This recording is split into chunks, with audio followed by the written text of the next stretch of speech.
Patrick and DiMaggio, Marlon Brando, Jimmy Dean, on the cover of a magazine. Grace Kelly, Harlow Jean, picture of a beauty queen.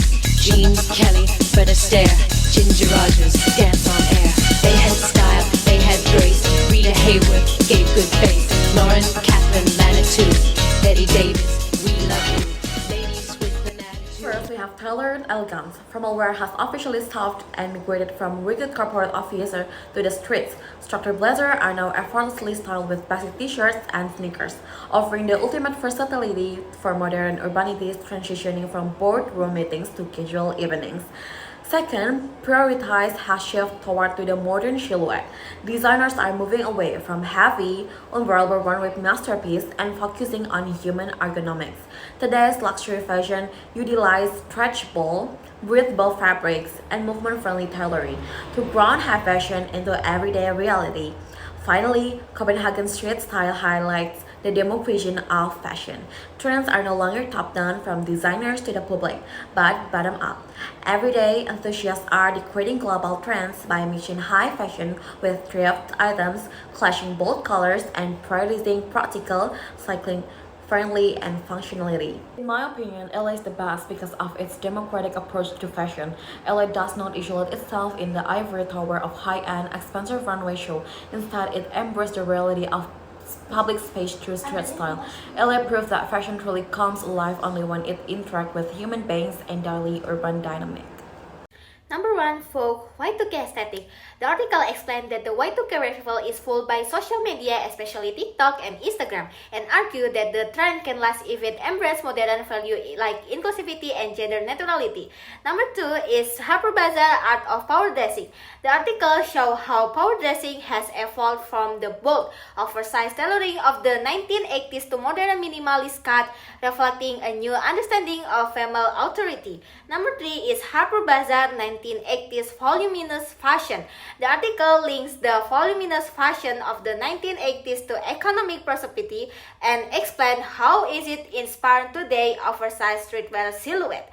I favor Harper Bazaar due to their excellence in chronological narration, reviewing structural evolution decade by decade, requires sharp archival data, and Harper Bazaar deliver it in a highly organized, logical manner backed by strong visual proof. This magazine helped me understand the garment like power dressing directly reflect the changing social status of women. Let's explore trend comparison, past versus future prediction.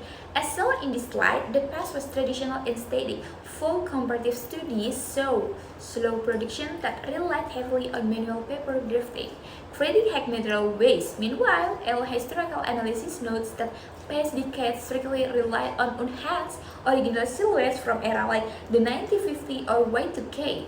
However, looking at the next slide, the future is smart, sustainable, and repackaged. Folk highlights tech-driven garments with invisible intelligence and smart sensor disappearing directly into fabrics. Furthermore, generative AI and simulation data now mathematically predict fit, drastically reducing carbon emission and textile waste. Finally, Elif validates that the future is just the past repackaged through modern nostalgia, bringing back updated the 1950 and Y2K preference for today's customer.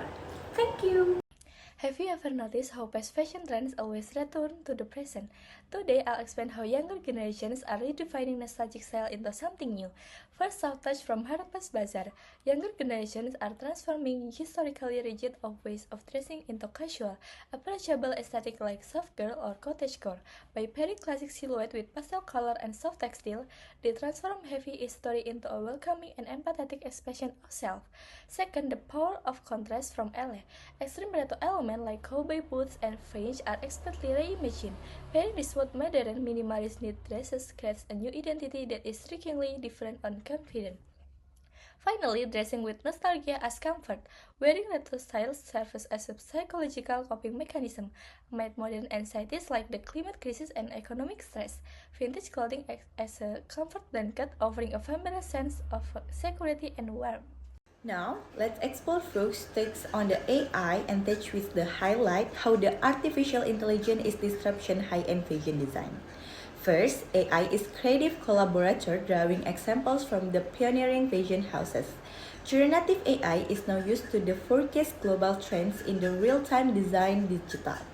Prototypes working alongside designers rather than replacing them.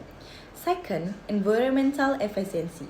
The most significant impact of this technology is zero waste prototyping.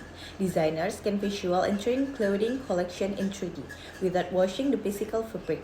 For the sampling using the vision industry into the more ecology era.